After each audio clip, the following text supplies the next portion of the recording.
Hello folks, this is Morgan Hill from Hill & Hill Financial with an educational economic update for August 2016. In this month's video, we'll talk about some of the events that have influenced markets in July and give you some insight into what this could mean for you as an investor. Please stay tuned at the end for a required disclosure statement. Markets had a lot to think about in July. A British exit, interest rates, and earnings seasons all affected market movement last month. After dropping sharply at the end of June following Britain's vote to leave the European Union, markets regained steam and rallied for 4 straight weeks, pushing the S&P 500 and Dow to new records. We often talk about the importance of not overreacting to market declines. This is the reason why. We can't predict how markets will perform after a shock, but the biggest market days often come shortly after a pullback. Calmly assessing the situation and avoiding emotional responses is always a smart strategy for long-term investors.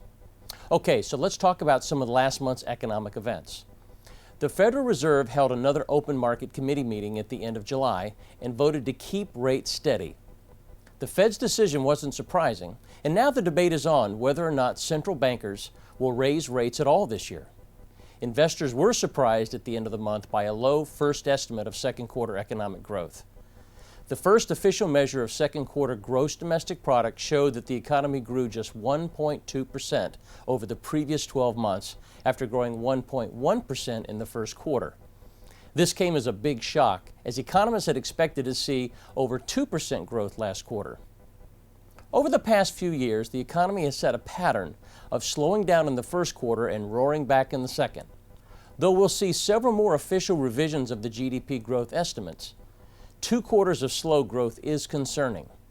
However, looking at the data, we see that a drop in business inventories ate away at growth economists expect to actually boost growth in the first of the year as businesses rebuild their stockpiles. Consumer spending was the biggest driver of economic growth last quarter, which is a great sign for the economy. A strong labor market, rising home prices, and wage gains all support additional consumer spending this year. The Federal Reserve took GDP report in stride, stating that they believe near-term risks have diminished. We can take this to mean that they want markets to prepare for a possible rate hike this year or early next. What can investors expect in the coming weeks? In one word, volatility. Overall economic fundamentals in the U.S. are looking solid. However, turmoil overseas, a presidential election, and anticipation of future interest rate increases will likely affect market movements. As always, we'll keep you informed. That's it for this month's Educational Economic Update. Please remember that nothing we talk about here is a recommendation. If you would like to discuss your personal financial situation, please feel free to give us a call. We'd be happy to talk with you. Now, while we believe the information in this report is reliable, we cannot guarantee its accuracy. Opinions expressed are subject to change without notice and are not intended as investment advice or a solicitation for the purchase or sale of any security. Please consult your financial professional before making any investment decisions.